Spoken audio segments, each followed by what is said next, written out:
Wow, I can't believe I'm finally done making every single evolution in one giant Pokemon Perler. As is tradition, let's throw some tape.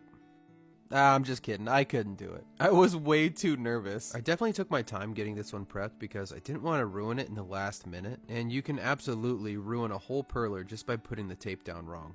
If the tape accidentally slips out of your hand or you pull it just before you lay it down, whole rows of beads can be completely knocked over. On the side there, you can see me putting the tape down on the table first and then pulling it out to be the whole length of the perler. With big projects like this, I don't typically try to get all of the little pieces that overhang either, at least not with the large pieces of tape.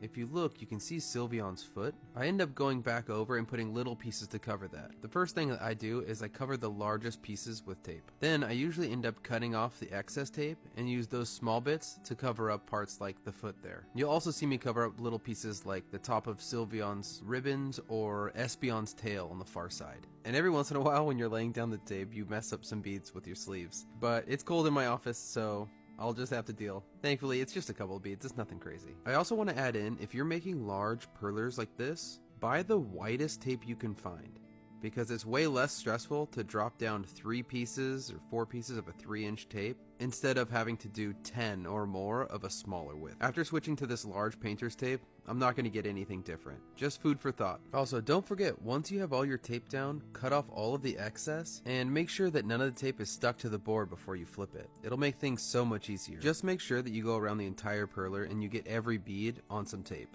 You don't want any beads partially covered, you want the whole bead covered, because otherwise those beads are going to fall, and that's going to be a big pain later. Here's what the Eeveelution Pokémon Perler bead design looks like, covered in tape, with all of the edges cut out. This will make poking the holes and then pulling it off so much easier. You'll see. We're just moving along now. Then I grab my handy tool with a hard edge that's comically heavy to make sure that the beads are really stuck to that tape. I'm sure this is going to do a great job for pushing the beads down. Some people say it's impossible to lift, but I did. This is the part that triggers my fan base the most, I think, because I get dozens of comments of people saying to use the pegboards.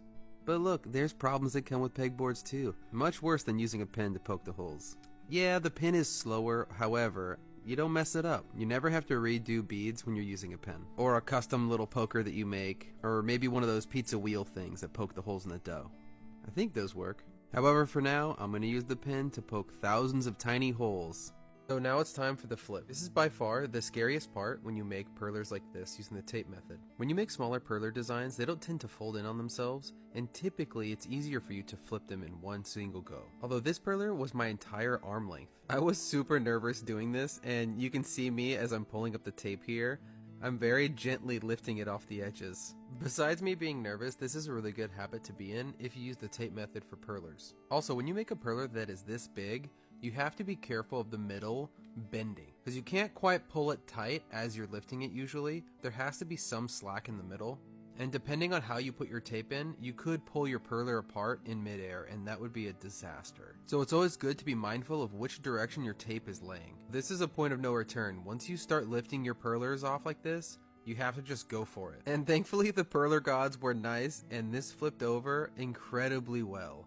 Only a handful of beads came off. However, Leafeon and Espeon folded in on each other, but I did get lucky that the tape didn't get stuck to itself. After laying this one down, I had to take a step away and just breathe a little. So I went and got a refill on some of my tea. One thing I will say though is that the flip is not as bad as screwing up a melt. The beads can be put back in place, no problem. It just takes time and is very disappointing. But if you screw up a melt, you just throw it away. It is absolutely brutal. However, this is kind of my favorite part. I know a lot of people can get nervous melting their perlers together, which is why they tend to lightly melt each side. However, I kind of go hard when I make perlers. I want to make them as best as I possibly can, which means fully melting this side you see right here in one go. What I see most people do as they melt perlers is they lay heavy stuff on one side and then work to the other side. That way, as they progress, they keep stacking more and more books across their perler to keep it flat as it cools. I do things a little bit differently.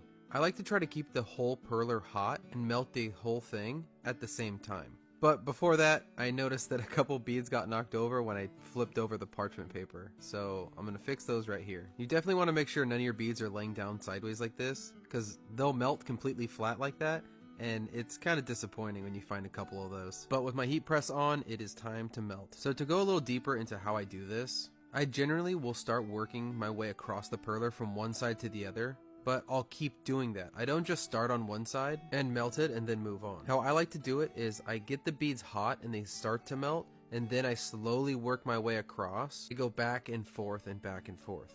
That way, hopefully, all of the beads will start melting at the same point, and no one spot will actually start cooling. Cooling is what you want to avoid because that's when it starts to curl, where a lot of people end up having disappointing melts. Usually when I start melting a perler, I work my way around the edges, like you see me doing here, and I don't generally hit the middles that often because as you work around the edges, especially ones shaped like this, you're gonna hit the middle anyways, and you don't want to over melt the middle. So there's definitely a balance between melting too much and not melting enough. Now you understand why it can be tricky. In this shot here, you can actually see what I'm talking about, how the middle is almost fully melted and the edges on the bottom there on the top, you can still see there's beads that are not closed yet. So to get those edge beads closed, you have to take your iron and gently go over the edges. If you push too hard while you're trying to get the beads closed, you'll end up melting a line in your perler where the edge of your iron is. As you can see here though, I have almost all of the edges completely melted. There's little spots here and there where you can see through the parchment paper, and you'll notice that some of the beads aren't actually closed. But I just gave the edges a once over and it's good to go. I'd say that I probably got almost every single bead completely closed on this one, which is always super cool to see. I finally got to the step where I can remove the parchment paper here. I've always really enjoyed watching this part because it's the first time that I actually get to see the perler when it's melted. If you've made it this far, thank you for watching my video. It's so much longer than what I normally make, and I appreciate all of you here. I'm getting really close to finishing this perler, only a couple steps left, and then I can mount it. Lots of people worry about mounting, but with the way I do perlers, it's never a problem.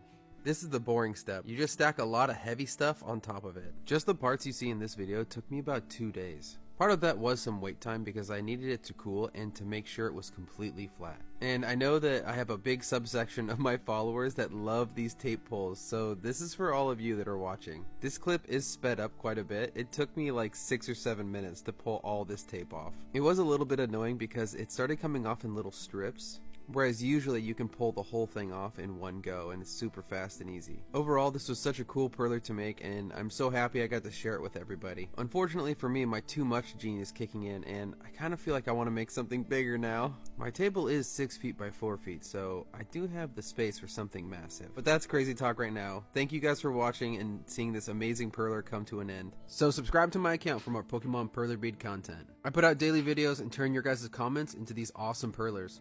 Okay, bye!